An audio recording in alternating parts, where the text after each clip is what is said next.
When it comes to skills in AI, you can strategize with reference to what needs to be done. Ethics. We talk about AI, but the reality is that there is the good side, but there is also the bad side. And therefore, it is important that we harness the positive, but we must guard against the negative. And that is why the lab that I lead, we call it the Responsible Artificial Intelligence Lab. Not just AI, but AI must be applied responsibly. When it comes to inclusivity, what has the UN advisory said? Recently, the UN Secretary General put together a global advisory to advise him with reference to AI and what needs to be done. 5 key things were mentioned with reference to inclusivity, and I present it at this IndabaX. The first thing is this, that AI must be inclusive. I am happy with the particular team that we have chosen for ourselves. Some of you can see, I'll read it to you. Unleashing the potential of AI through grassroots engagement. Inclusivity. If I am developing a solution, the people for whom the solution is intended must be included in the decision-making process. If I am working with farmers, if I am working with artisans, tailors, and the rest, I must have their input. If I'm developing a solution for people who are differently abled, I must be able to factor in their views. When you do that, you are being inclusive. Don't finish developing the solution, then you go and dump it on them, that they should use it. What we have seen, and this is the trend, when solutions are developed, the uptake of those solutions is less than 25%. Less than 25%. We spend millions of dollars to develop AI solutions, but only about 25% of the people globally are using those solutions. It is a waste of money.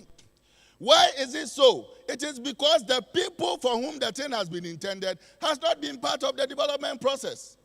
So what we need to do is to co-develop solutions. Let's think together. Let's have their views on board. At the end of the day, we will say that we did it together.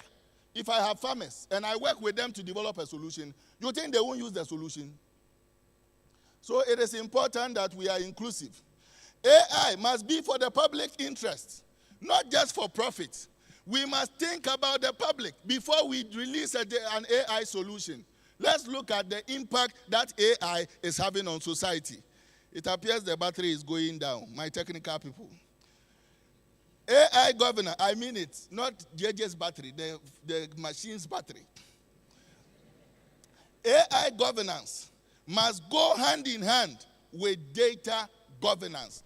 Your AI solution, listen to this carefully.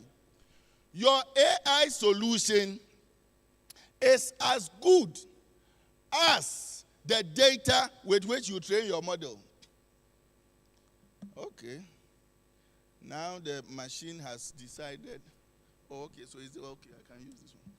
The AI solution is as good as the data with which you train your model. So primarily what it means is that garbage in, garbage out. If the data set is bad, your solution is also bad. And that is the reason why it is important that we are intentional about the data that we use to train our model. So the AI governance must go hand in hand with data governance. And when I talk of data governance, it's not just the use of the data, but how the data is curated is also very important. These days, recently we had a situation at hand where some people approached us to be able to gather some data. But you see, the reality is that the kind of things that people go through before those data sets are curated, you must look at the impact that that data is going to have on the human being and find out whether it is worth it. You know, there are instances where people have to see all manner of bad images, which has a mental picture that destroys the human person. The fact that we are generating data sets does not mean that anything goes. It is important that we are responsible in how the data is curated. The other issue has to do with we need to collaborate as a network. And I'm happy that we have academia here, we have the private sector here, we have government here, we have donor agencies here, working closely together as far as advancing AI is concerned. AI must work towards the attainment of the Sustainable Development Goals. And so whatever AI solution that we are developing, we want to find out how is it impacting on the Sustainable Development Goals. Now I talk to you about rail. All the things I've talked about with reference to AI and inclusivity. In rail, we say show working. Okay, so if I am talking to you about AI and inclusivity, what are we doing with reference to making sure that AI is inclusive? Am I communicating? All right. So there's the Responsible AI Lab. Find time and pass through that place. Okay? You will realize that most of the things that we are doing are in sync with what it is that you yourself are doing. Where are my real people? Can I give me? Yes, my people are here. Grab one of them, make sure that you have allowed real to go through you before you leave campus. All right. Can we have anyone moving?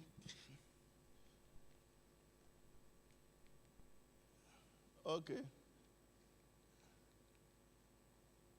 Anyone changing the slide for me? Change the slide. They are fixing this, but if the control room can do that. Okay. Fine. Okay, so in summary, this is what we are into. AI in health. Okay? AI in health, we are looking at, for instance, something that relates to rare diseases. Several instances, you have an issue where children are born before you can say Jack, they are dead. How do we leverage on data that is available to be able to preempt an occurrence like that? So we are looking at AI in health, rare diseases, AI-powered hearing aids, AI-powered wheelchairs for the disabled, AI-powered assistive devices, and all manner of things as far as AI in health is concerned. For those of us here, if you have an interest in any of these areas, come and let's have a discussion. AI in agriculture, I told you, the money is in the bush. Trillions of dollars in the bush. So come and let's have a conversation. We need to have farms, large acres of technology-driven agriculture. We need to come to that point where at least the food that we eat in this region must be produced in the region. And if we can do that, we will make progress as a continent. So AI in agriculture, how are we leveraging on the tons of data that has been gathered to ensure that we are efficient in the deployment of our agricultural solutions? Energy. So we will always have the need for energy. At the end of the day, we need to have a very good mix with reference to renewable energy and then the grid. How are we making sure that we are informing ourselves with data? With reference to even consumption, do we have data with reference to consumption patterns? When we know consumption patterns, we can develop solutions in relation to that. One of the areas also is ethics. Ethics. Making sure that we are responsible in the way we deploy AI solutions. So, for instance, this we will talk about very soon when I'm done. Identifying diseases on farms. The reality is that in the times past, when farmers identify a disease, before they can say Jack, the entire farm has been corrupted. So basically what we are doing is, how do we make use of information that we have on plant diseases to be able to preempt what is happening and then communicate it to the farmer? But what we are doing that is different from many of the others is communicating the remedies to the farmers in a language that they can best understand. My farmer who is in my village, the person speaks Ewe. So if there is a solution that you are telling the person and you are speaking the Queen's English, of what use is that person? So speak to the person in the language that he best understands. If it is Hausa, if it is Twi, whatever it is, Communicate to them in a way they can best understand so that the solution is useful to them. So that's what we are looking at, and we will be floating a challenge very soon. Afrocentric data set, curating the data sets. I've told you that your solution is as good as the data with which you are training your models. Now we are looking at large language models, and large language models borders on tons of data that are available on the internet. The reality is that the data on the internet is not representative. When you ask people, where do people in Africa live? Many people will tell you we live on trees. Okay? Because that is the information that is available to them online, isn't it? When it comes to skin and different tones of skin, you can have a lot of data sets with reference to people with light skin. But if you are looking for people with dark skin like the person I'm looking at right now, you definitely will not find any. So there are instances where you are using facial recognition, you get to the airport and they are telling you, you are not who you say you are. Then you are telling them, I am here. But the system says it is not you because it has been trained with data sets that didn't factor you into the picture. For instance, where we are looking at autonomous vehicles, people who are driving wheelchairs by the roadside, they are not factored in. How do you classify them? The wheelchair, is it a vehicle or it is a human being? And so when you develop a solution and you haven't factored in that, you get there and they will clear the person from the roadside. It is important that we are inclusive. So data sets, very, very important. And so how we have created some data sets, we will share that with you. I talked to you about rare diseases, okay? Inclusivity. And in the global north, there is a lot of research that is ongoing in this regard. But in Africa and other parts of the world, you realize that most people are dying as a result of these rare diseases. Okay? Then, so we look at how do we ensure that people who are visually impaired are also taken into consideration. So we are working with other collaborators in developing solutions for the visually impaired. My friends, let me tell you this. Today, you don't have an issue with your eyes. So you are saying that it is somebody else's issue. If you are using spectacles, you are differently abled. Isn't it true? If you go to somebody's country and they are speaking their language and you go and you want to buy gobe, and yet the woman selling gobe cannot hear you, aren't you differently able?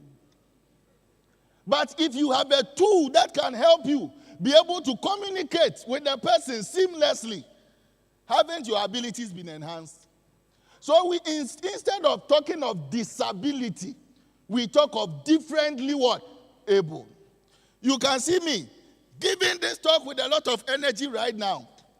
60 years from now, if I am still alive, I will be differently able because my energetic capacity would have come down. And then I could use tools where by the time I think about what I want to say, the tool has already communicated it. Wouldn't it be nice for me to just take a seat and be thinking of what I want to say? And then the tool or the AI will be reasoning with me and communicating with you. You think it's not possible? It is what? I am no politician. So we talk of, for the visually impaired, we talk of intelligent wheelchairs, and this is crucial.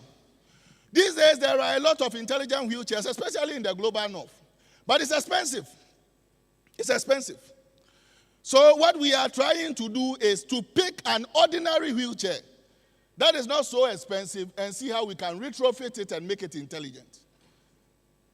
And see how we can use that. Yes. Once you come and sit here, I know that you are giving me a sign. He said 5 minutes, I'll finish. When you see, how can we make an ordinary wheelchair intelligent? So we'll pick the one that is cost 450 cedis and see how we can work with it, working with mechanical engineers, people from disability, people from computer engineering, people from all manner of places to develop a tool that the average person can afford. There's also inclusivity. Your pocket must not eliminate you from being able to benefit from technology. Isn't it? My grandmother in the village must also be able to benefit from AI. Even though she can't say AI, she will feel the impact of AI. Wonderful. Then we talk of people with hearing challenges. I teach DSP in the telecom class. And when you talk of hearing, it's basically what you are doing is you are heightening the sound. But there is noise and there is speech. So you need to be able to classify them appropriately, dampen the noise, and then heighten the what? Speech. And that is basically something that an AI can do if you collect the necessary data sets. So that is also something that we are into. I've talked about data sets and inclusivity. I've talked about the need for Afrocentric data sets. The current situation with data sets is such that data sets that are of the global south origin are not many. He who pays the piper calls the what? So there are a lot of challenges that are being floated with reference to data sets. But rarely will you have them gather data sets that are tailored towards people who don't have money. Isn't it? So we need to be strategic in that. Because when you have the data sets, you can go to the discussion table from a position of strength. I talked about bridging the gap. You don't have to let AI solutions become the preserve of the rich. And so when we are developing solutions, we want to be able to find out whether there's a local material that can be used. So that at the end of the day, it is cheaper and it's not very expensive. Okay? A lot of women, my dear ladies from the senior high schools, give me a wave. Wonderful. The future rests with these ones. And the reason I say this is that I teach in engineering. When women have ventured into engineering, they have topped their classes. I have examples of several people who came here reading the valedictory speech who are women who ventured into the sciences.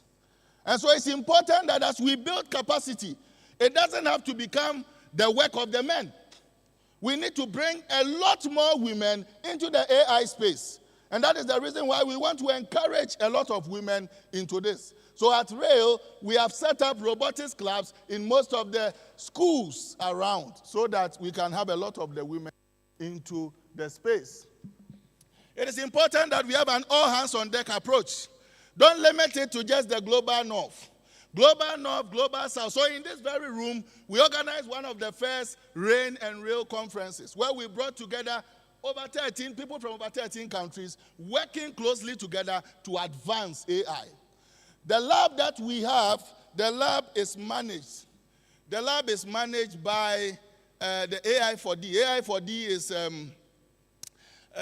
the AI for development, which is supported by IDRC and then FCDO and GIZ and the rest.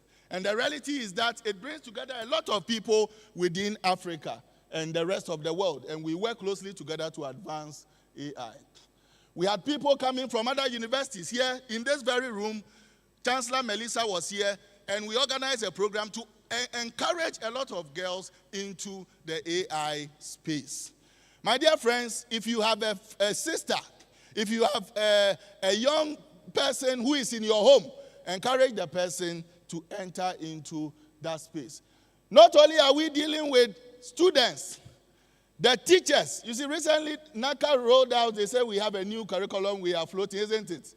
The people who are going to be teaching that, if they are not enabled and they don't have the capacity, we will have a problem. So in our small way, what we are doing is training the teachers also so that they will be able to administer the curriculum that is 21st century relevant. If you have a teacher who, when you give a laptop, he runs away from it, or he can only watch movies with a laptop, then you have a problem. You have a problem. In other places, coding is a must for everybody. We should come to that point where even at the basic level, we teach our children to code. The key enablers have already said, this is what the UN said, infrastructure, data, and computing power. Let's look at the possibility of establishing chip manufacturing companies here in Africa, especially Ghana, so that we can be able to have computing power. Talent, very important.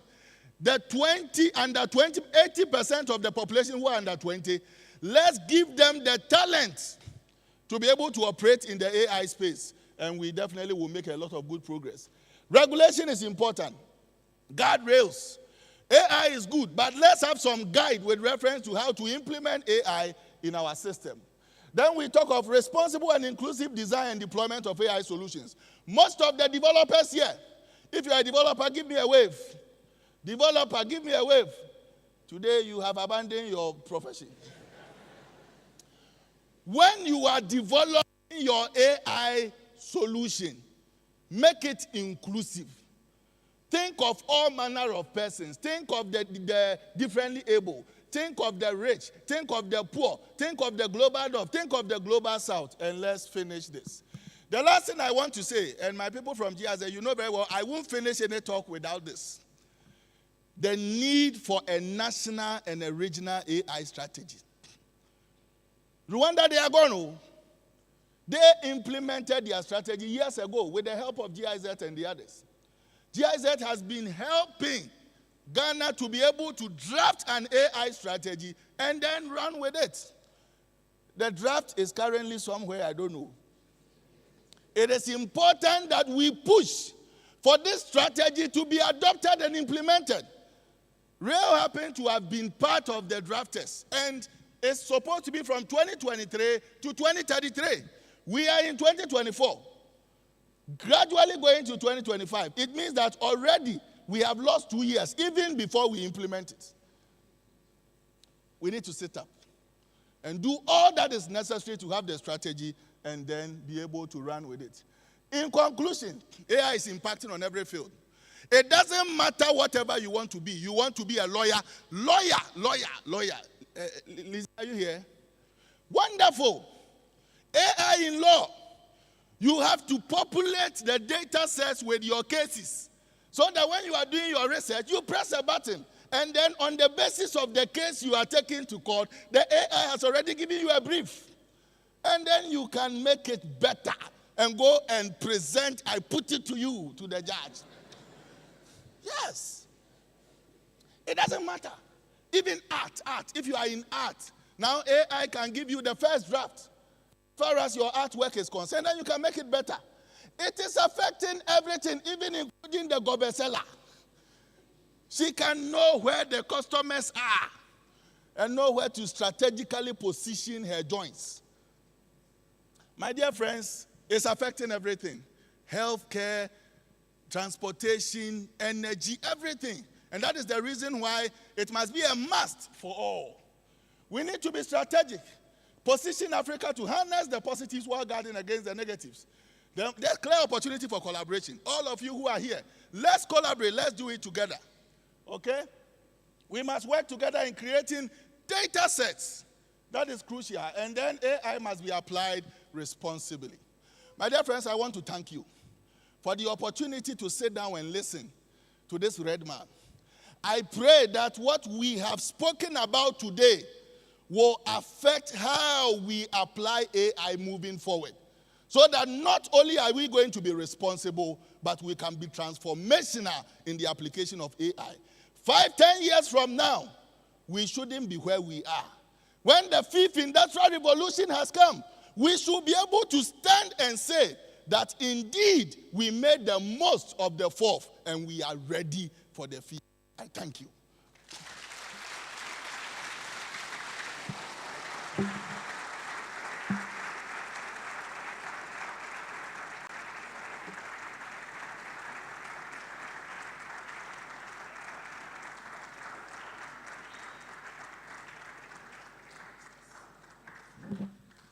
Okay, we are moving on. Prof is coming back with a real data challenge. So all those involved, please join us up here. I hope we are taking serious notes. I heard lawyer saying, okay, so maybe lawyer will even do a voice presentation to stand in for her. Please, the real data challenge. Participants, please join us. You know yourselves.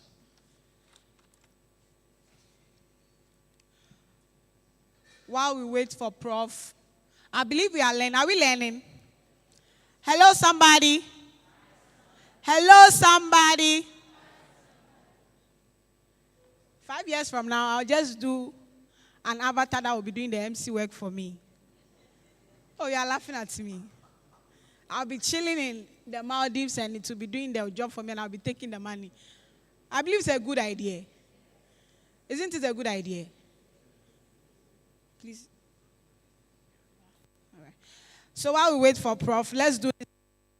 Let's go to our social media pages. Take a selfie. Tag.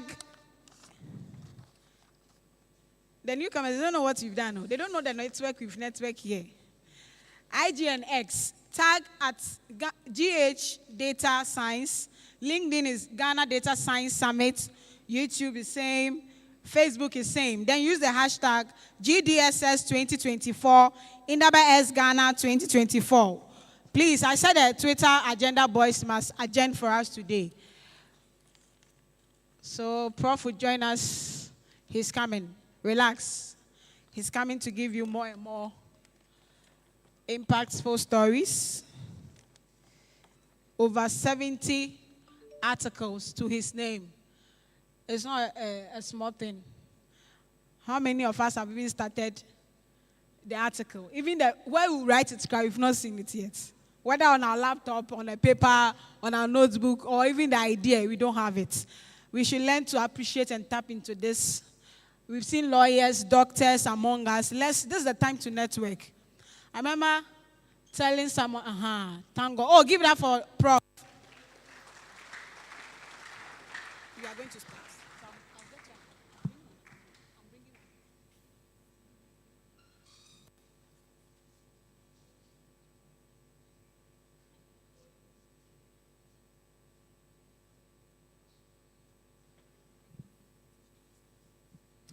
All right, thank you very much, and good morning again, ladies and gentlemen. So my name is Kwesi Deborah, and I'm going to be the presider of this session. All right, and it's a real data challenge, and so we have here Professor Jerry John Ponyo, and he is the principal investigator of the Responsible Artificial Intelligence KNUST.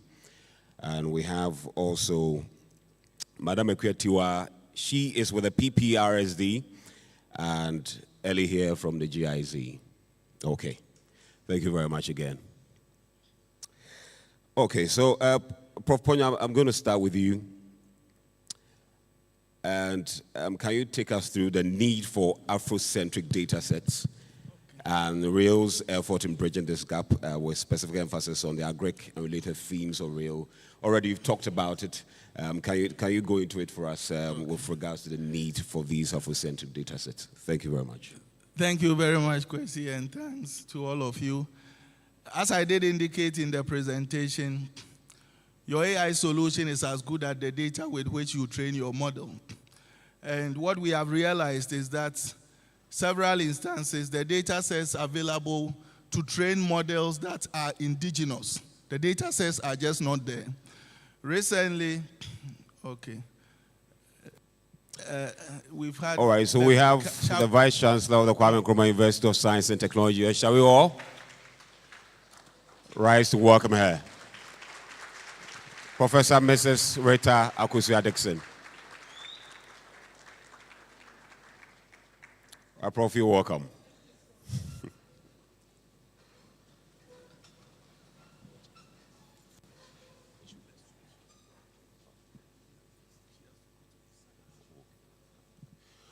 All right, so let me take over. Okay, so we'd invite... Hello, are you here? Are you all here? Okay, so our mother is here, the mother of the institution where we are hosting this. So as protocol demands, I'm not going to really, read all her profile, but I will just bring her to actually give us welcome. So Professor Rita Akosua-Dixon is the VC of KNUST, the first woman to actually hold this position. So please, let's welcome here, as she already started, to actually give us, yeah. Thank you very much. That's the way to stop them, when they start like that. Good morning, everyone. And my apologies. I had to see to some other things, and I apologize for not starting the program with you. But I just told myself and Prof. Ponyo that whatever it is, I will have to be part of the program. So I'm happy I'm here. Are you also happy to be here? A very good morning to all of you. I'm sure that you have, the way you are comfortably seated, you already feel welcomed. Let me add my voice in welcoming you, obviously, to the best university. You are sitting there not clapping. I don't even understand why. Of course. And we are really happy to be hosting this very important meeting and summit under the theme Unleashing the Potential of AI through Grassroots Engagement. Indeed, the conversation on AI is a topic that we have no other option but to take interest in it. With all the technological advancement going on, it is important as the leading science and technology university, we are very, very, very interested and keen about this discussion on artificial intelligence and how we can harness the positives and unique opportunities that come with it, whilst we safeguard against the negatives.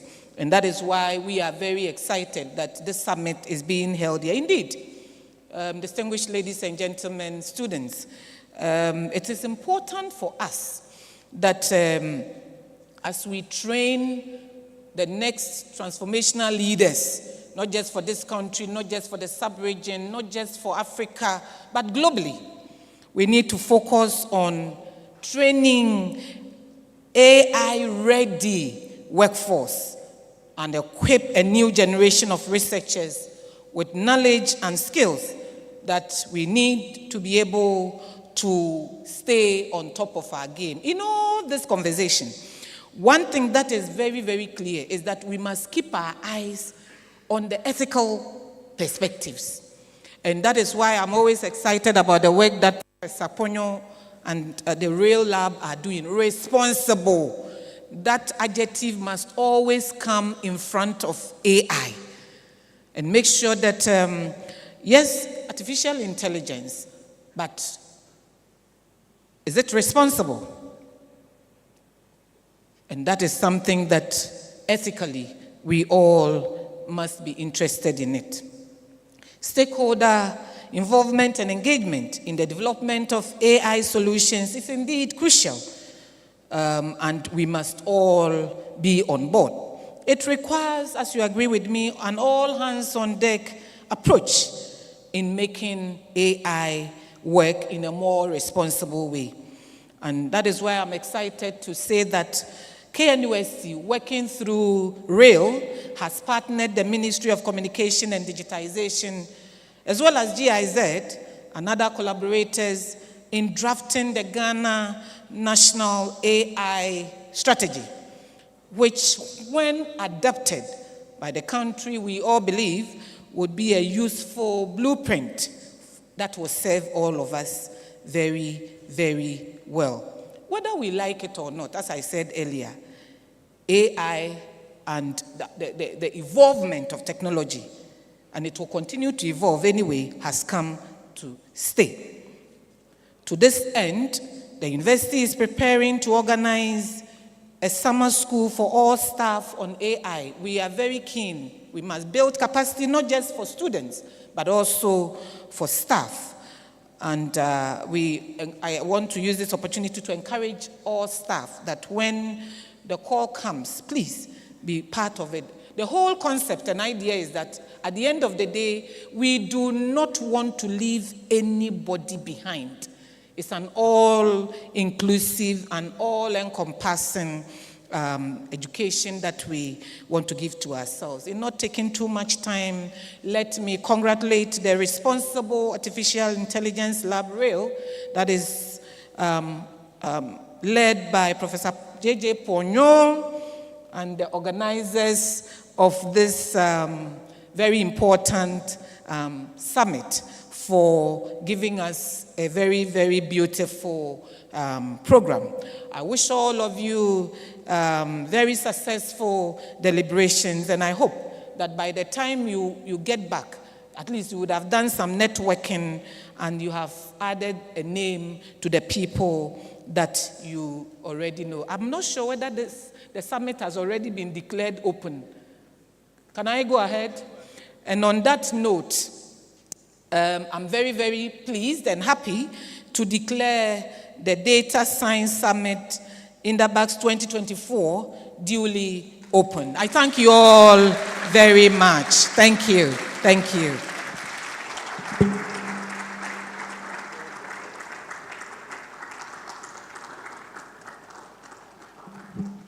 Thank you, Professor, for coming. We really appreciate your presence. We know how hard it is to lead a renowned institution like this and how busy your schedule is, so we appreciate your presence. I am Delali, one of the organizers here, the co-founder, and I'm very happy to have met you. All right, I think we can continue. So the session that we are doing now is a panel discussion and basically a data challenge that is hosted by our real team and the GIZ. And so I'll invite Mr. Deborah to take over from here. Thank you. All right, thank you very much. All right, so we're discussing the Afrocentric data sets when we're sweetly truncated. So, Proponyo, can you continue with Afrocentric data sets in relation to agric that REAL is embarking on? Yeah, I did indicate that your AI solution is as good as the data. It's as good as the data set with which you train your model.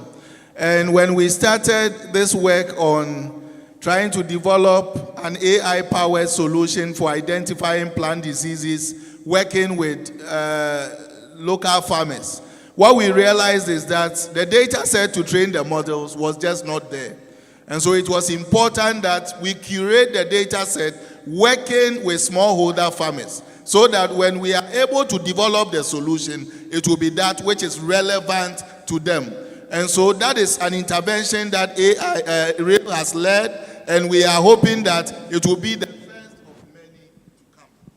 All right, thank you very much, Proponyo. And the last question will be, you've talked about meeting these smallholder farmers and gathering this data. We're curious to know how you went about the gathering of this data. Okay. So our colleagues from the Ministry of Food and Agri represented on this were very, very influential and helpful. Perhaps, yes, you can. The battery is down again. It is always important to work with stakeholders. And key stakeholders in that regard, Ministry of Food and Agri, especially the unit that deals with plant diseases. So what we did was to approach them, and they also brought on board the extension officers who work with the smallholder farmers. And then we went to about 10 districts and went with the farmers to their various farms to take pictures of healthy leaves and then diseased leaves, to be able to make a distinction between when a crop is healthy and when a crop is not healthy. We brought it back to the lab and then cleaned the data and put it in a way that is easy to train our models. And so what I can say is that it has been an all-encompassing and an all-hands-on-deck approach as far as curating this data set is concerned. Thank you. And Prof, thank you so much. You talk about going out. Let's appreciate it a bit with regards to the difficulty in gathering this data. How is it like?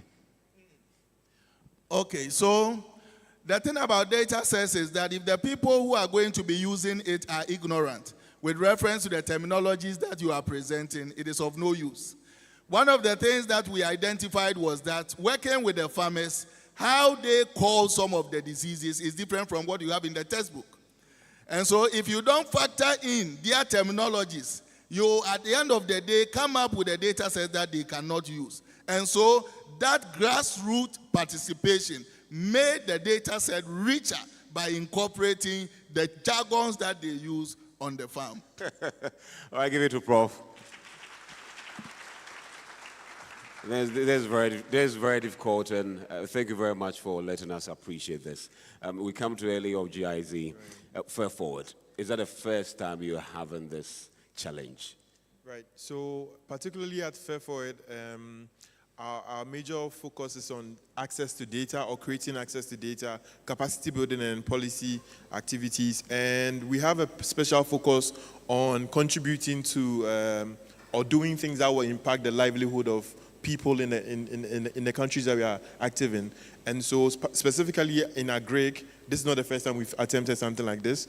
Somewhere in 2023, we organized a challenge dubbed the Africa Biomass Challenge. We did it in partnership with a few other stakeholders. And the Africa Biomass Challenge was based on the cocoa data set collected in Côte d'Ivoire, in cocoa plantations in Côte d'Ivoire. So what it was is that we put up the challenge on Zindi, and it became like a continent-wide challenge where AI experts were expected to submit models that would predict cocoa, that would predict biomass in cocoa plantations all over the country. And this has implications on carbon sequestration, deforestation, and also forest monitoring and all of these things. And so it was something that we are passionate about. And so we came up with this idea because we wanted it to be like the follow-up activity, that we don't just stop with one activity, but we continue to do challenges like this, especially because of the kind of results we got, a lot of activity. We had over 1,000 people submitting models because the competition ran for about 3 months. And I believe that as we go on with the conversation, we'll share more details about this particular one.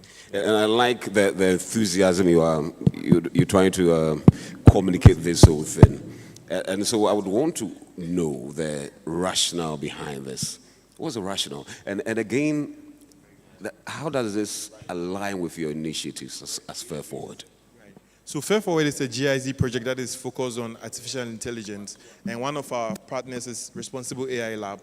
And I think that, I mean, if you've been here all morning, Prof has made several references to Afrocentric data sets. Now, collecting data sets and letting it just lie there and nobody taking it up to do anything useful with it is not as useful as we would want it to be. So already we have in a partnership with Real, and knowing that they have actually put in a lot of effort to collect data in the agric sector based on diseases in crops such as tomatoes, pepper, and corn, we decided that, you know what, it would be very fruitful to actually put this data to use and put it out there in the public domain so people can have access to it. And hopefully there could be some very amazing models that can actually determine or be able to detect diseases in these crops that we've already listed. And so it very much aligns with our initiatives in the sense that data is being made public and accessible. At the same time, there's a possible use case that will be coming out of this when the competition is done.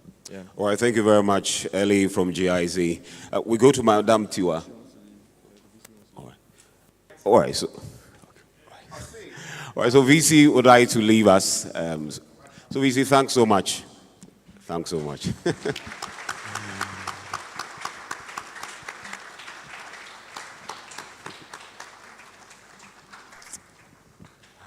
All right, let's go to Madame Tiwa of PPRSD. Are there existing digital solutions that PPRSD extension officers use, and what possible tools should be developed by innovators to help them with rapid disease detection? Thank you very much. Currently, we have, there's a UN-backed agency called CABI, that's the Center for Agriculture.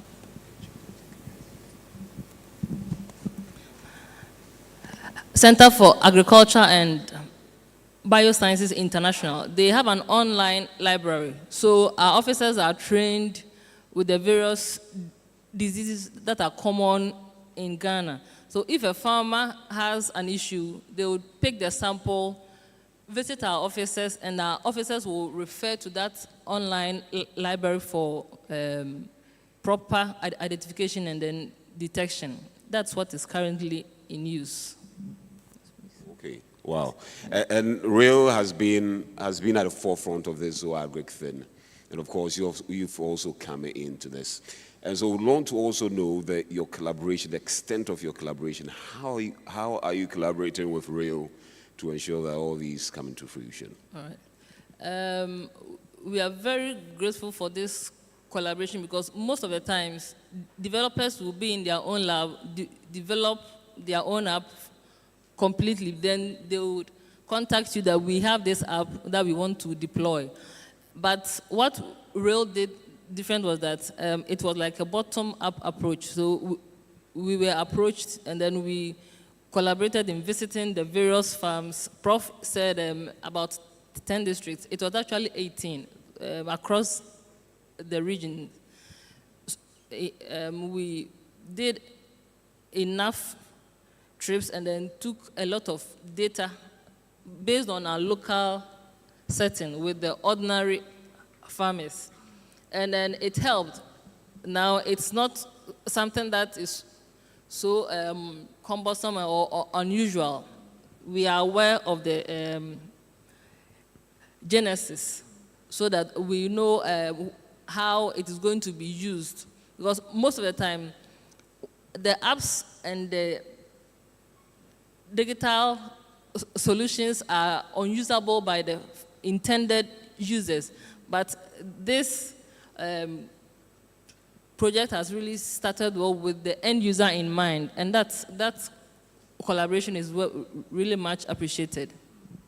Well, Madam Thua, thanks so much for this input. Perhaps, Ellie, some last words? Okay, so this is to the community that is gathered here. We are hosting this challenge on Zindi, and it's going to be an Africa-wide competition, which means that you actually be competing with colleagues or like-minded people from all over Africa. But the point is that it is a Ghanaian problem we are trying to solve initially, or the data set was collected in Ghana. So I'm just trying to encourage as many of you as are here to participate in it. Just take it's going to last for about 3 or 4 months. And so you have time to actually prepare, research, and then understand the project, and then also submit a model. Hopefully we can have a winner from Ghana. We've had it in years past, as I mentioned earlier. The winning prize was like $5,000. And so I'm hoping it will be a competitive one for all of us this year. And so keep your eyes on the Rail LinkedIn page, and also on a GIZ Ghana LinkedIn page. We'll be sharing information about this so that you know how to start applying, and then the links to actually follow. So thank you all very much for the opportunity to be here. Maybe Prof would like to say some final words. Yeah, Prof, some final words. I want to begin by saying a very big thank you to the ministry and also to GIZ for partnering with us as far as this challenge is concerned.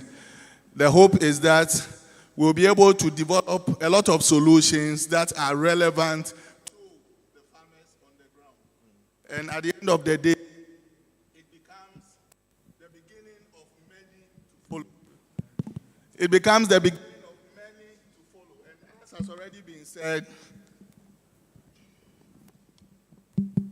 And as has already been said, we want to encourage as many people as possible to participate in this challenge. We want someone from within to win this challenge. I don't know whether you've already told them the prizes that are at stake. Oh, okay, so it is a good one, but it starts and it gives you as far as your data science career is concerned. We wish you the very best, and may the best team win. Thank you. Thank you very much, Prof. Jerry John Ponyo, Principal Investigator of the Responsible Artificial Intelligence Lab, KNUST, Madam Tiwa of PPRSD, and Ellie of GIZ. Thank you so much for doing this for us. So, another round of applause for them. All right, I hand over to Vivian MC. Thanks so much. Thank you, too. Please give that for them. Oh, you can do it better. Can I see some agribusiness people in the house? Agribusiness. Hey. So I'm the only agribusiness person in the house. Okay, so we are going to take a 5 to 10 minute break. and you know how we do it. Thank you. We're going to take selfies. We are going to tag Ghana Data Science. Yes, let me give you the password to the Wi-Fi. I knew you were looking for that. So the password is DABA 2024 exclamation mark.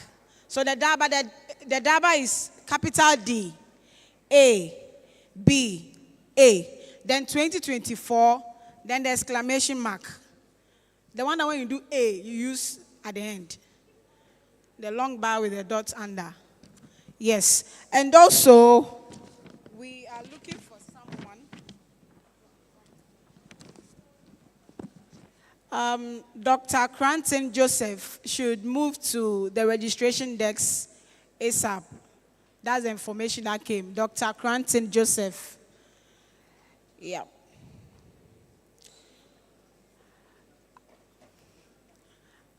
I can't see any connection, networking, because almost 20 people told me they are here to connect, learn. Yes, we've been learning. Then I want to see the connection.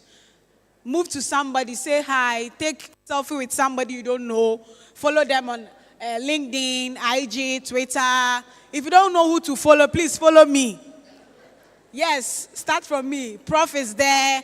The VC is there. Mr. Dalali Agbenga is there. The panelists that just left, they are on the... Just connect with somebody.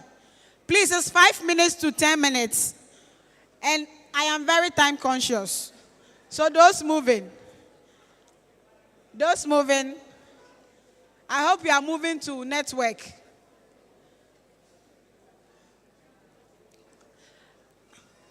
Mr. DJ, let's have a cool music. You have 7 minutes more. Those moving.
Hello, somebody.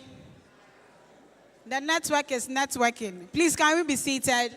If you can hear me and you're outside, please come in. Let's take our seats for the next meal. Hopefully, somebody will sit with a new friend. Let's take our seats, please. I know you are enjoying the discussion.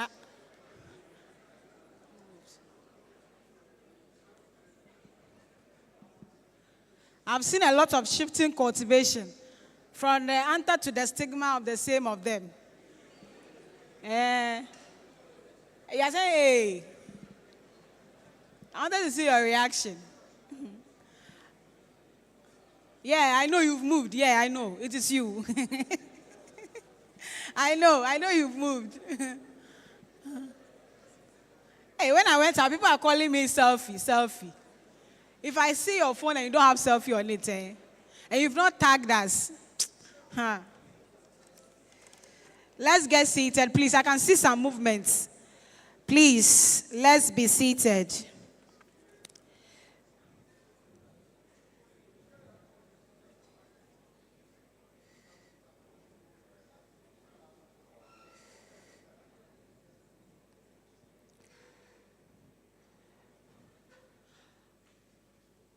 If you are outside, please come in. We are starting in 1 minute. Okay, so our next speaker will be speaking on AI in finance, and we'll be doing that virtually. So please take your notes. Those coming should hurry and sit down. We don't want to enjoy the talk without you. Okay. Can see some people still moving. Those at the back, kindly move forward for us. The seats in between, where are they? If they are missing, let's use Google Map to find them and bring them back here. Hello, somebody. I don't like your energy. Hello, somebody. Hello, somebody. Are you enjoying yourself? Are you enjoying yourself? God bless you, eh? That yes will open doors for you. That one, amen. All right. Okay, so, like I said, are you ready? Our next speaker is a senior research scientist at JP Morgan AI Research. His work focuses on the applications of explainable AI and large language models in finance. He played active roles in organizing the ICAF AI in Africa workshop over the past years. He obtained his PhD in electrical engineering from North Carolina and A&T State University, during which he learned at IBM AI Research. Are we ready for the person? Are we ready for the person? Yes, I like that. Oh, yes. That's the only thing I say in church every day. Oh, yes. So, without much ado, with the screens ready to roll, let's welcome Dr. Alan Anzagira. Give it up for him as he joins us online.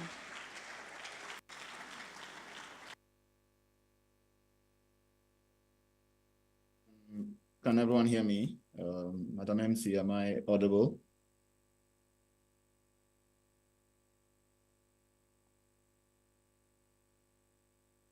All right, I'll assume you can. So we can hear you. Okay. Can the host enable sharing so I share my screen? We can't see the screen yet. Yeah, it's telling me host disabled participant screen sharing. Sorry, we are about to enable it. Okay.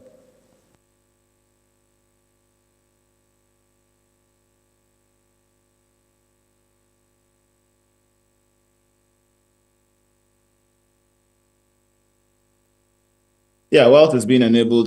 Just a fun fact, I graduated from KNUST in 2012. I was Prof. Kwanya's student. He taught us in second year of, I did electrical in tech, and he taught us in second year in a telecom class. Yeah, and then I moved to North Carolina in 2014 and did a PhD for 6 years. So I ended in 2020. And since I graduated, I've been with JP Morgan. So it's been about roughly 4 years being in JP Morgan. I joined during COVID and moved to New York. Moved to New York in 2021.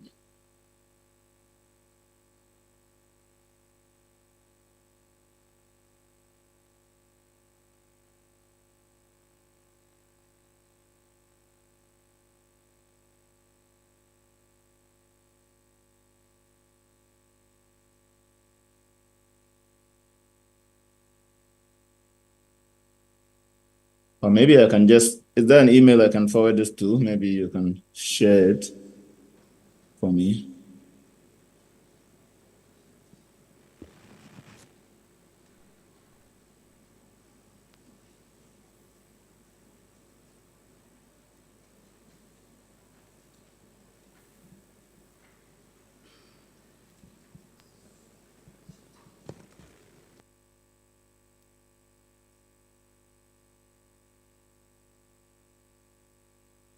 No, so whoever is the host, maybe you can add me as the host, and that way I can just share screen.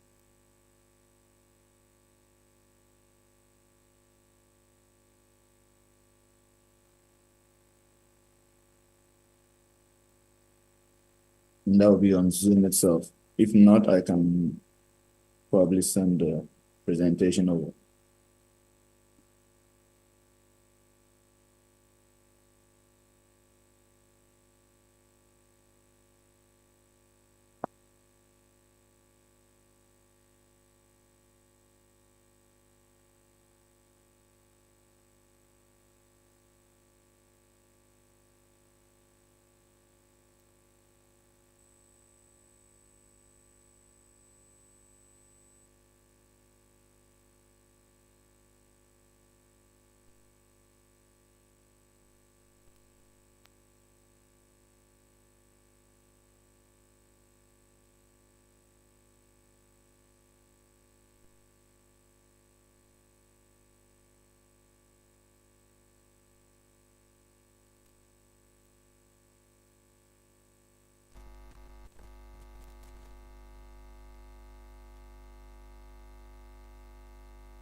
I sent it. I sent the presentation over.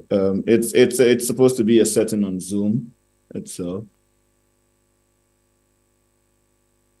but I sent the presentation as well.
Hello, somebody. whilst we wait, whilst we wait for the online presentation, as usual, what do? Yes, Can you so see my let's screen keep now? tagging, commenting. All right, thank God. We are moving back to the presentation. Okay. So I plan to give you a brief on AI in finance. So by way of context, as Madam introduced me, I work in JP Morgan AI research. So yeah, we are a financial institution, but we are heavily invested in AI. And we do have a research team dedicated just to working on AI. So I will talk about what we do in JP Morgan, and from there we'll look at some of what goes on in terms of AI within finance. So we are always required to give this disclaimer, since we are a financial institution that works on investment and a whole lot of other stuff. We give this disclaimer to make sure that you know we are not giving you investment advice or any other selling any financial products or anything in that regard. So this is just for information purposes. So by way of outline, we'll briefly look at the financial industry. I will then give a brief on what we do at JP Morgan. So who are we? I suppose some people may know us being a big financial institution, but always good to have an idea who we are, and particularly zoom into the AI research team. So you have an idea of what we do there. And then we will look at the main part of it, which is the part of what AI goes on in finance. There's so much, AI is everywhere. That is the first thing I would say. It's just not limited to finance. So I only picked a few areas or use cases, kind of innovative research areas that I felt were within the modern trend. So forgive me if you see they are all skewed towards large language models. That is what is in vogue these days. And just to mention that not everything I'm saying here is what is specifically in JP Morgan, even though some of them you'll see we have a bearing with JP Morgan. And lastly, I will spend time on the AI in Africa initiative. This one is mostly JP Morgan. We have an AI in Africa initiative, and it's through AI in Africa initiative I got in touch with the Ghana Data Science Summit. And then we'll have room for questions. So yeah, speaking about the finance sector or the financial industry, there's so much that goes on within the financial industry. The landscape is huge. So pretty much we know investment is a big part of it. People with a lot of money try to invest. Companies are working and coming up with products, doing business and making money. So all these particular players facilitate the movement of money back and forth. And by way of money, or in that regards, financial services enable everything to go on. So you can see we have government institutions coming in there with every bank, depending on the jurisdiction you operate, no matter which jurisdiction you operate, your governments are all involved in regulatory affairs and making sure the whole ecosystem is balanced. So we have the exchanges with the stocks and other commodity markets that happen. You can see insurance companies. Yes, insurance is part of finance, and there are so many operations that insurances are supposed to come in. So make sure people don't lose a lot of stuff out of risk. And then the payment processes these days, a lot of fintechs have arisen using technology to facilitate payments. So the landscape is really huge. And these are some of the major players in there. So by way of us, you'll see where my institution also falls within these domains. But this was just to show you that finance, everything around finance affects almost everything we do. And pretty much this picture was taken about dealing with different sectors that are linked to the stock market. So pretty much in trading stocks, all these different categories of entities have something to do with stocks or with the exchange. So based on that, there are financial operations that go on in almost every aspect of our lives. So it's the main reason why I say when we start to talk about AI, if this deals with everything, then it means that no matter where you find yourself, even in finance, there is a lot of good AI can do. And our CEO is one of the main advocates for incorporating AI in using AI for the good and using it to boost productivity and boost operations within institutions. So just to sum up some of the use cases in AI with regards to finance, and I think after this, we probably can actually stop the presentation here because this sums up what we have as some of the best use cases AI works for in finance. So with risk management, we try to use AI models to quantify risk and be able to judge the extent of risk in different operations. We have credit scoring, which is also made out of AI models.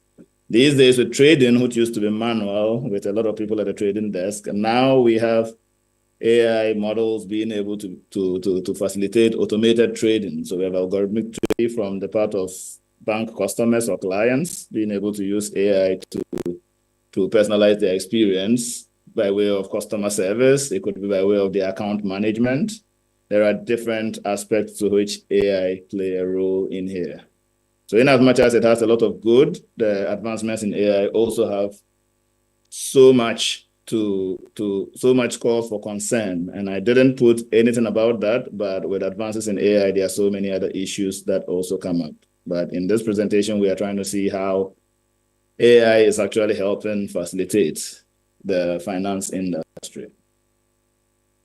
So just enough of that, going on to tell you about JP Morgan. Like I said, I'm sure some of you know a bit about us, but we are one of the largest banks in the US. And we are really global. So you can find us not only in the US, you can find us in UK, you can find us in Asia regions. We are pretty much even in Africa. So we have presence in Africa, big presence in South Africa, some in satellite offices in Nigeria and Cote d'Ivoire.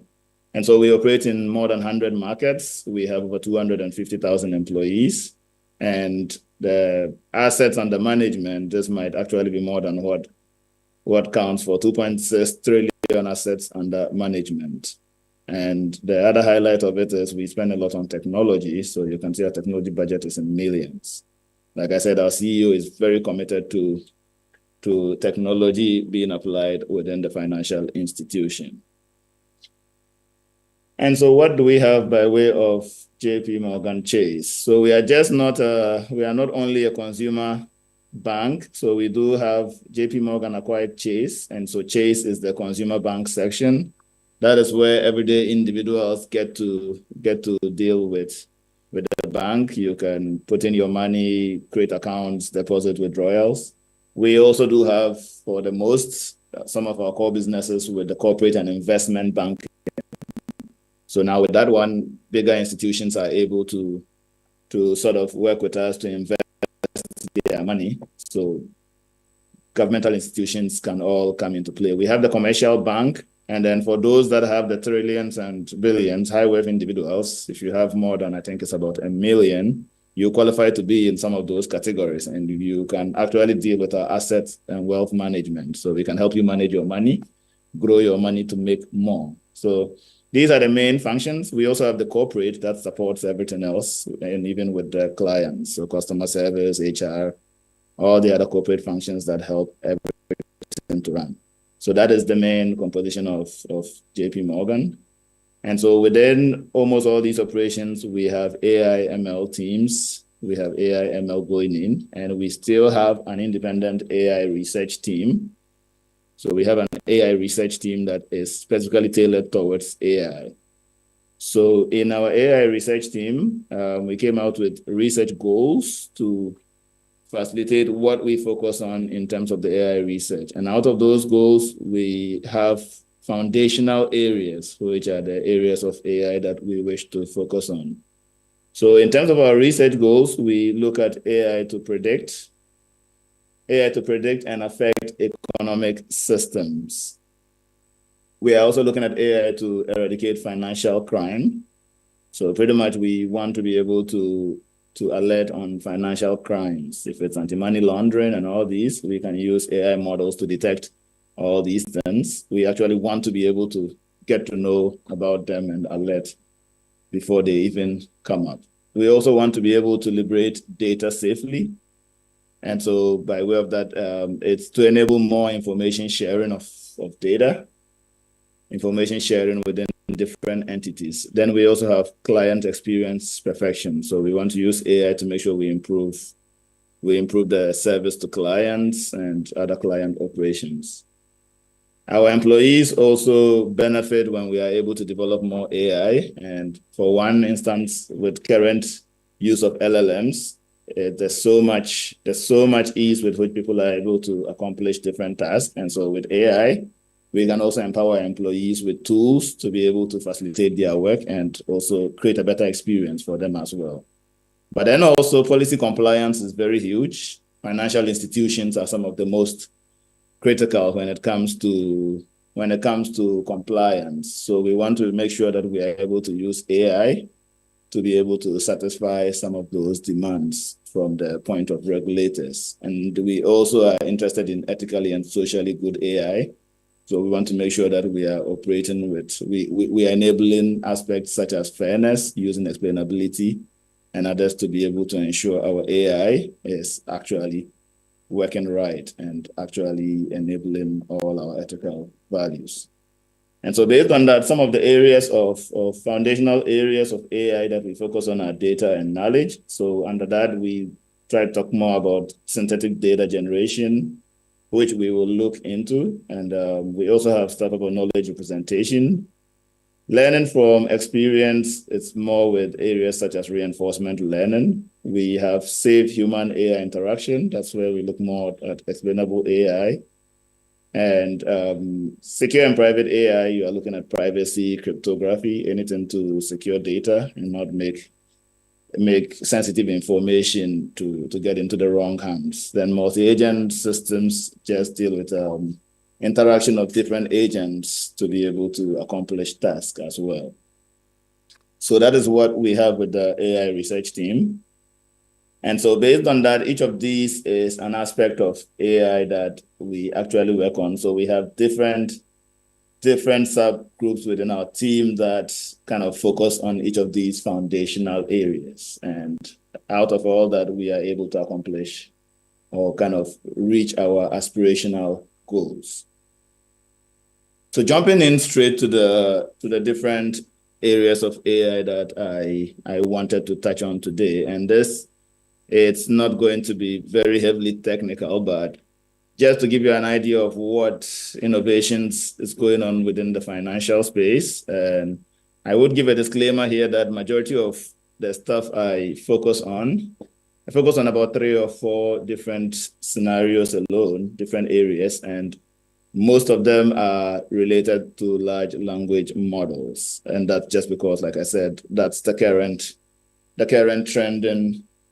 trending innovation in AI that everyone has jumped on and the whole AI community is excited about. But yeah, the first of it that I felt was important was synthetic data. And so pretty much we know with AI, when we start to deal with models, we are only able to accomplish much by way of training models when we have adequate data.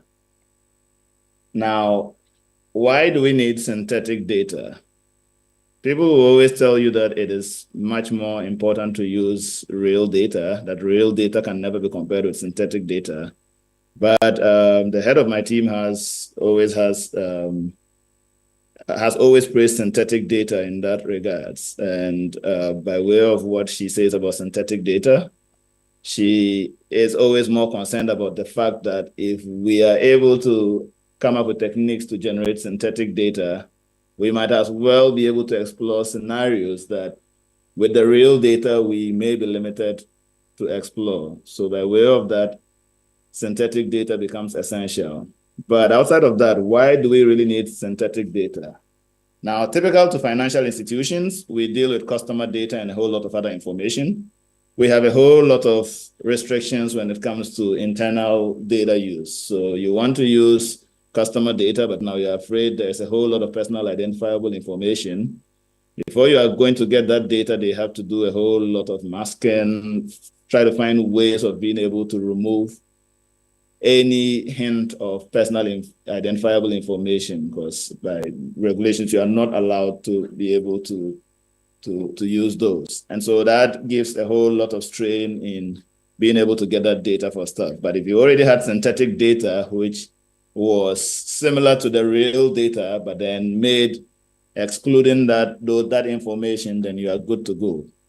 You also have lack of historical data in some scenarios. And a typical example I would use in this modern day and age is the impact of COVID on financial markets is something that we have not seen over the years. So now if we are looking for such data, there's only a year like 2020 to 2021 where this scenario happened. And so data within that year is not going to recur in other years. We have very limited quantities of that. Now, maybe we can generate some synthetic data. We can actually be able to use that to boost the actual data that we have for different scenarios within those kind of periods.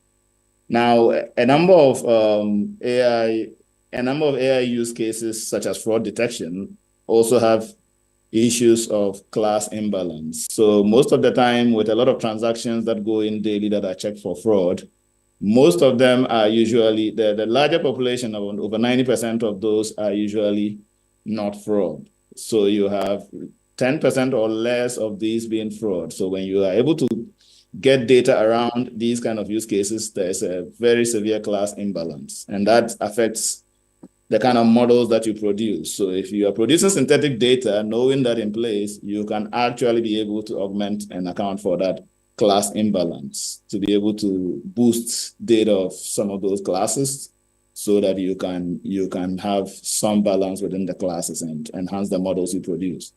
Then, just as I mentioned with large language models, in these days when you try to train all these models like OpenAI did, they had to use a whole bunch of data from the web and so many places. So in some ML model applications these days with all the large models, you need a lot of data. Sometimes synthetic data can come by way of usefulness to augment the available data for these particular models, sorry. And yes, also the fact that as a research community, you share data with others, so other people can also do more research and advance the course of what you are working on. Data sharing would also be much more easier when you are able to generate synthetic data.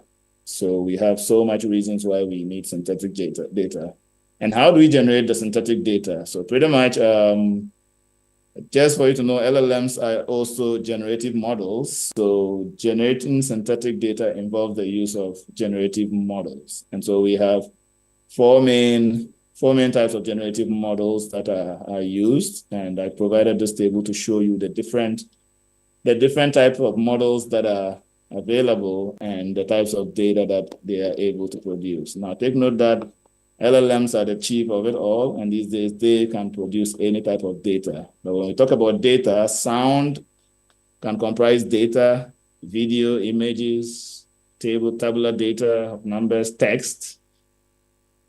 Anything at all you have data in. Wherever you have a signal, you have data inside. So we have the most popular ones that are used by way of models are the generative adversarial networks, which are shortly called GANs. And those ones are able to generate almost all types of data. We have images, videos, handwriting data, and even tabular data. We also have variational autoencoders having similar stuff. And then the autoregressive models, these ones are mostly for time series data because they are able to kind of detect the temporal features within the data. So by way of the GANs being popular, which is also one of the submodels that is used possibly within our own data generation process, you have GANs being made up of two components. You have the generator and the discriminator components. So these two, the main reason why it's called adversarial here is that these two kind of oppose each other. So I have a real image and I want to be able to make a synthetic image that is able to mimic the real image or looks more like a real image. So in this case, I want to be able to generate images of dogs. So I'm going to feed my discriminator here with a lot of dog images. I'm going to feed the generator here with noise. And out of the noise, the generator image is supposed to generate different fake images of dog. Once it does that, that is fed into the discriminator. And now this discriminator is then supposed to be able to try to see that, does this fake image of a dog actually match the real one? It's supposed to be able to check and see how far apart the fake image is with the real one. So if the fake image is not, if it's exactly the real one that it was produced, yeah, once the discriminator gets to a point that it cannot distinguish between the real image and which I call fake, but more like a synthesized image by the generator, then it actually accepts that, okay, this particular new image created is good enough to represent a dog, and it then passes that through. So you actually have the real data being used to check if the generated data actually meets the requirements, and then you have the generated output.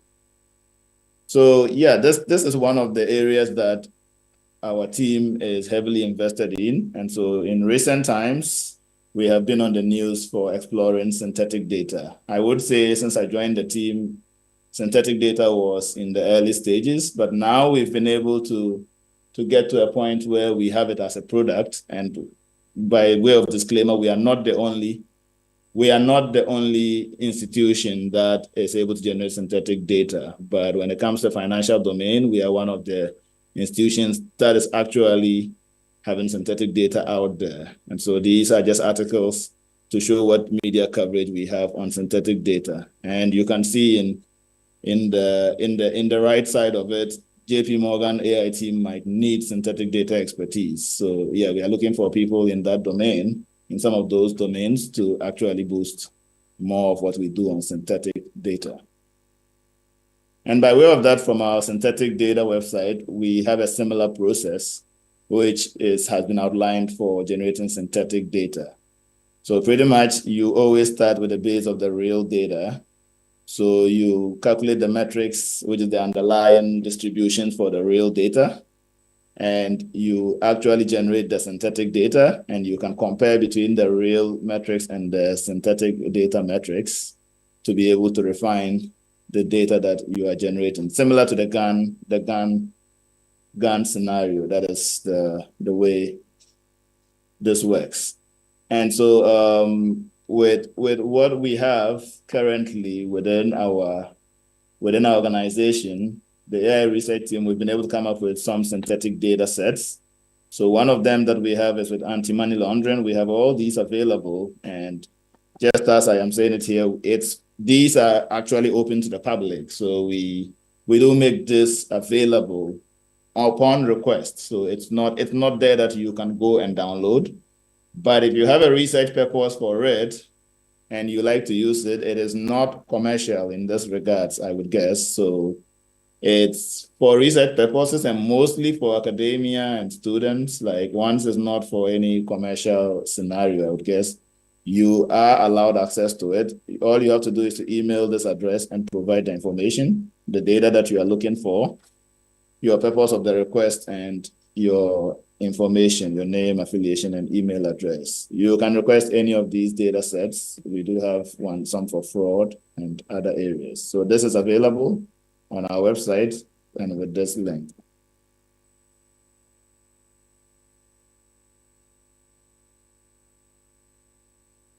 Yes, so moving on, the next area I wanted to talk on was explainable AI. And explainable AI pretty much deals with trying to make AI models more understandable. In the current age, and just as we talked about, even with the GANs and all the other generative models, large language models that you saw, one of the problems we have as AI keeps advancing is we are getting all these huge and complex models, but we really cannot probe into how these models operate. So we have models that are giving us all these stuff, but we don't know how the models are coming up with the output. And I just wanted to open with this again to show you why, especially in finance, explainable AI is a very hot topic. So there was once a case where Apple Card, which was by Goldman Sachs launched the Apple Card, which was a credit card, and they had all these allegations come out quickly that the card was discriminating between men and women. So it's like a celebrity gets a higher credit limit when he applies for the card. The wife of the celebrity is given a very low credit limit when she also applies for the same card. And so the issue was, why is there this particular bias, this difference in that? Now, another article later cleared Goldman Sachs of that particular allegation of bias after reviewing their operations on the Apple Card. And this is where explainable AI comes to help. So pretty much, if they never had explainable AI, probably they wouldn't know what's going on with the model. They wouldn't be able to show that the model is not using gender. So the belief was that gender is being used as a very important feature in the model to actually make decisions. And that was what was negatively impacting the females. So explainable AI, particularly in finance, is chiefly required just because we have a lot of regulatory compliance. Financial institutions are some of the institutions that are always under the microscope. One little error and you lose a lot of money. So in terms of AI and data use, we have regulations such as the General Data Protection Regulation in EU, which gives every individual the right to an explanation on decisions that AI facilitates for those individuals. So just like the credit card scenario, if you applied for a credit card and you were being declined, an AI model is what was used for that particular decision. And by law or by this particular regulation, the institution is required to provide you an explanation to let you know why you didn't actually come up with that. Now, fair lending laws in the US as well and other laws also require that you have explainable AI, because then they also want to be able to know if the AI is actually coming up with fairness. And bias is one of the issues when it comes with AI models. Sometimes comes inherently from the fact that the data is biased, or it can come from the model in the end. Mostly the biased data translates into a biased model. Now, outside of that, other aspects of need for explainable AI is the fact that if the customers, the stakeholders, and the regulators can actually understand the models are transparent to them, so they know what's happening. They can tell why they are getting some particular results for some particular inputs or information that's given. Then they also trust the operations of the financial institution better. So you enhance trust when you are able to have explainable AI within your models or in your process. And then for our side of it and for most of the technical aspect of that, with explainable AI, you know what's going on in the models. You can actually debug models better. These are just more of the internal benefits. You can debug models, you can improve your models, get better performing models out of that as well. And just the bias component I mentioned, to enable fairness, once you are able to incorporate explainable AI, you'll be able to detect if there is some bias within the model in how it's coming up with the decisions. So I'll pivot straight away to large language models, which are the bigger topic of the day. And these are currently in vogue. OpenAI started off this revolution of large language models, but it wasn't until they figured out something with these transformers architecture. So Attention is All You Need was a paper that started off the whole transformer architecture. And initially they wanted to just use it for language translations. OpenAI found out that, if we use some component of this architecture, we might actually be able to come up with character prediction. We might be able to generate text and get some sequence of text generation that would make sense. And then that would enable those models to now be able to complete sentences and actually almost function like how humans would work with some of those operations. And so quickly, they went on to train large data sets from the web using this transformer architecture, and then GPT was born. And GPT pretty much is generative pre-trained transformers. So it's still those are transformers. And so with the transformer model, they usually have two parts, the encoder and the decoder component. GPT types just go with the decoder components, which mostly are able to generate text. The encoder part of it is able to do more classification tasks. It extracts information rather than the generation part. So I indicated this model here to show you the different aspects of the GPT architecture, and that's just for a single transformer. So most of the time when you hear the parameters of these particular models, they are in several billions. So that will tell you these are really dense models that kind of come up with several networks. You hear of 100 billion parameters, meaning several layers of these networks that have been put together. And by way of the landscape of LLMs, since LLMs have been out, we have the open source, we have the closed source.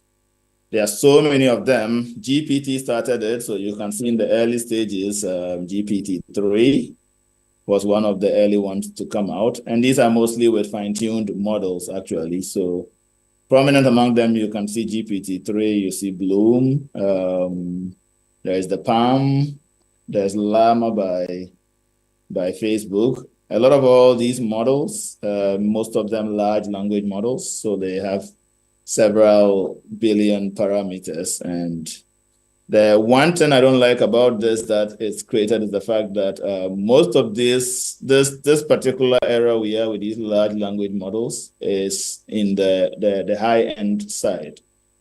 Just trying to say these are capital intensive. So just to be able to train one of these models, an ordinary individual cannot compete with a company like Google in trying to come up with this. You cannot even get the resources to generate.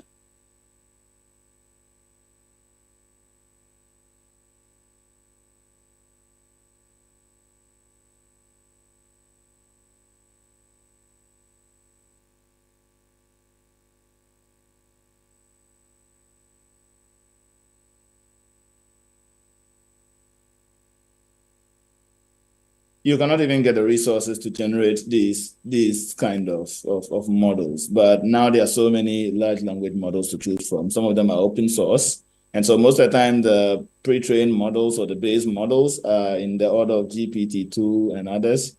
And then most people fine-tune these models, that's the order of the day, fine-tune these models to their specific needs and uses, and then they are able to use them. People are still able to train small-scale large language models, small-scale models in that regards. But in terms of competing on general tasks, those are not able to. So one of the trends that you also find is some of them decide to actually go according to which they choose a particular area of application or aspect of or use case for these models, and then they specialize smaller models, relatively smaller compared to most of these big guys with the billions of parameters. So they kind of deal with relatively smaller ones that are specialized to be able to accomplish those tasks. Before this, it was the BERT and other models that were actually in vogue. But now all these big models are taking over that landscape. So in current times, just like I was saying, these are pretty much going in everywhere. But one of the problems we have with these models is the fact that we also still do not know how these models operate. So one of the active areas of research that that is within the research community, even within the finance space, is how do we really explain these large language models also? We don't want to just give GPT a question and it gives an answer. And I didn't indicate articles here about that, but there has been cases where people have blindly trusted GPT and others, and they have actually been found wanting, like a lawyer getting some cases out of GPT and going to court only to know that it manufactured some of those informations. They didn't exist. So those are some of so hallucinations are common problems. At times we still have to be able to know exactly what it is considering to give the output. But given how complex they are, how do we get to do that? So LLM explainability, just to mention, is one of the hottest research areas that is happening at the moment. So this is from a research paper that is given different techniques for evaluating explanations, being able to come up with LLM explanations. Some of them from an architecture point of view, such as mechanistic interpretability, trying to go to the circuit level, the lower level of the transformer architecture, and treat them as circuits. You also have levels of natural language explanation where different ways where we decide to use different instances of LLMs to try to explain the output of the LLM. So use the LLM itself to try to explain what it is doing. But that, again, still has its pros and cons, because the second instance is also still doing something that you don't know, but telling you about how the first instance was able to come up with the answer. So there's still a lot of work that has to be done in terms of this. So natural language inference, the feature attribution methods are the ones we use for other models pre-LLMs. And so we have all of those coming in. So now moving on to the next, we have the GPT for finance. The first GPT for finance was the Bloomberg GPT. So Bloomberg came up with their own GPT version that they use, and pretty much they trained a large language model with 50 billion parameters based on the Bloom architecture. So the main thing about this is that it's fine-tuned for finance. So for financial applications, they had a whole bunch of finance data. And so these are the FinPile was their finance data set. They have all these parameters with news and others. And so they are able to use that. So pretty much Bloom has a model architecture of that, and they evaluated it on different data sets. I will try to rush up. I think I'm running into a lot of time. But as I mentioned, they trained their model with some financial data and web data, and they were able to compare their performance with other state-of-the-art data sets. And they showed that for financial tasks particularly, it actually does well. Now, these are some of the financial specific data sets that they do have. And then they have the performance indicating most of them doing better than others from the financial tasks that they have. So just to say, with the LLM technologies, we have these adaptations for finance-specific areas. Now, Doc LLM is another one that JP Morgan came up with. Our research team came up with Doc LLM. So they also trained a large language model, and they did it specifically for financial documents. So they are able to kind of detect layout, and it does multimodal stuff. Ours was like 1 billion and 7 billion parameters, 2 different sizes that they pre-trained. And these were the data sets, which were a bunch of documents that they fed in. They came up with some of these tasks for the instruction tuning, visual question answering, natural language inference, key information extraction, and document classification. And so the main idea of it is that they just don't want to only read the document, they want the layout. So they use optical character recognition here.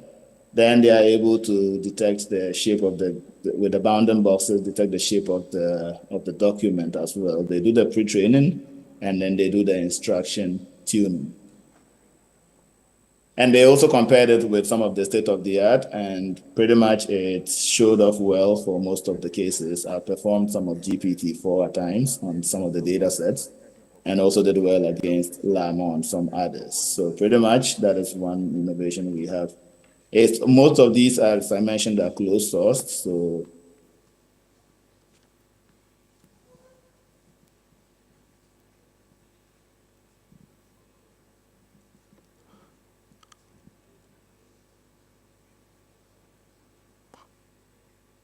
okay, hello. Are you here? Are you sure you have been listening to him? Okay, first of all, sorry for the technical challenges.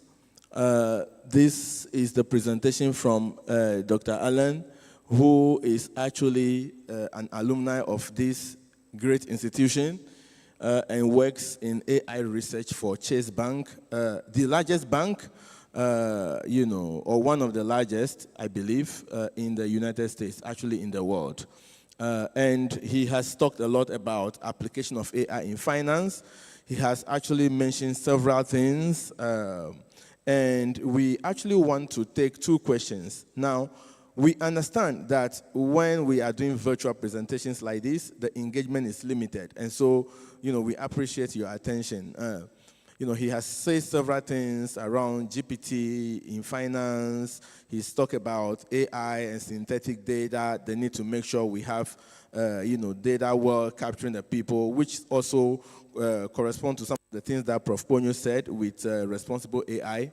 So I will allow for 2 questions. If you are here and you want to ask about, anything he's talked about, AI in finance, I will give you the chance to ask 2 questions, and then if he can hear us, definitely he will provide the answers, or otherwise we'll find ways to give you your answers.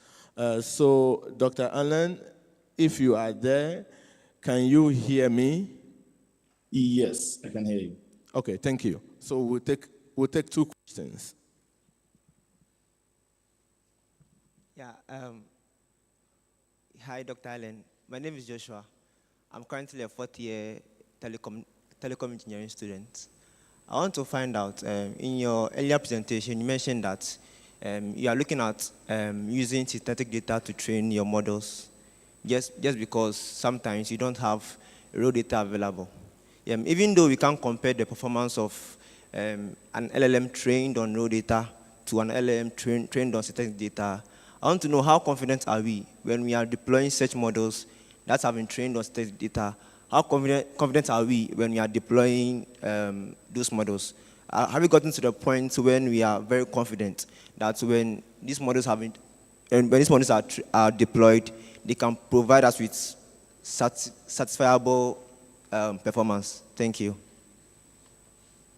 Yeah, so that is one of the bigger issues that has always been dealt. But I would say with the advancement in synthetic data generation, there is some level of confidence that some of the models, depending on the application areas and the type of data, some models that are actually trained on synthetic data end up performing much well in real scenarios. Just because, like I was saying, with synthetic data now, you can actually incorporate elements that real data do not even capture, unforeseen scenarios that you feel are relevant to add, right? It's just to what degree does the synthetic data depart from the real data, even with the inclusion of some of the extra ingredients that you may add. If the synthetic data, it's not a reflection of the real data at the core, then you are really kind of shooting to miss. But yeah, there's some level of confidence as this grows that synthetic data will be the way to go to actually be able to come up with some of these models. Yeah. Yeah, thank you. So you use synthetic data if you really cannot get, any real data, and then there are rules that you can follow to still make sure that it works well. You always use real data if you have it. You only go to synthetic if you don't, right? So we'll take one more question, and then we'll be ready for lunch, okay? One more question. Any question here? Okay, we have one more, and then after that, we'll be ready for lunch.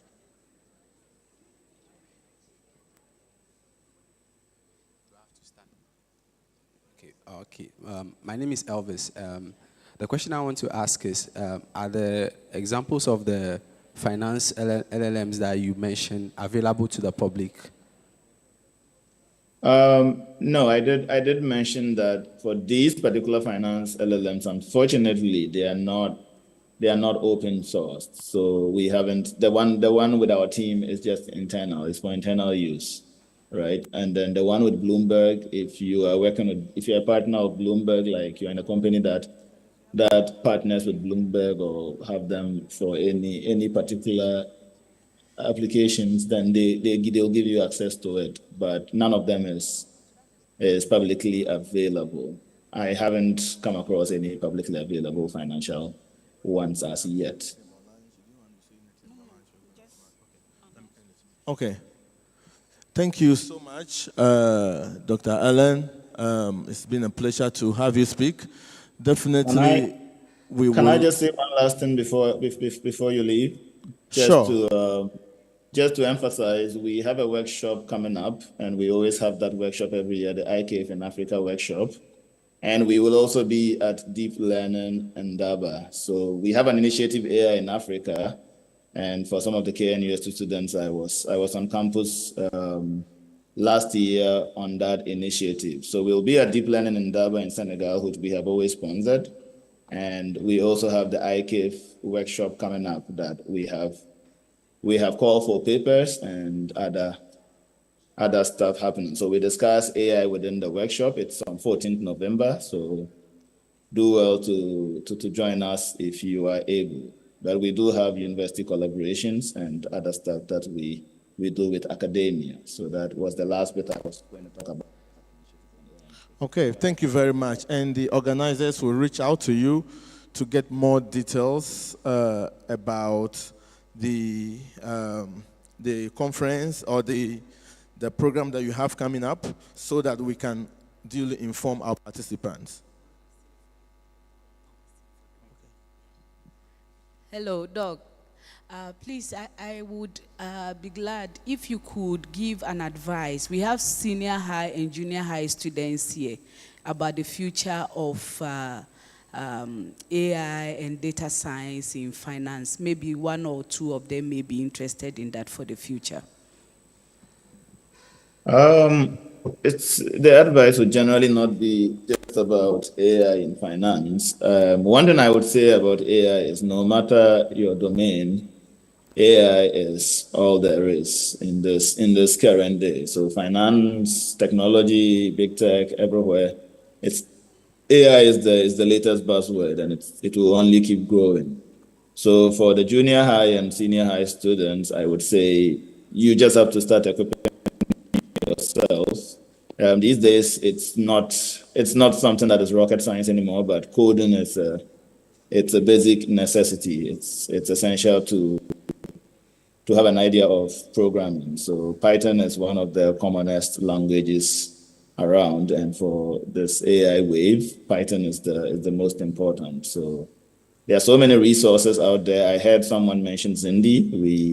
We met Zindi at DLI when we came to Ghana. So there are so many challenges and a lot of resources around that you can start to equip yourself around that.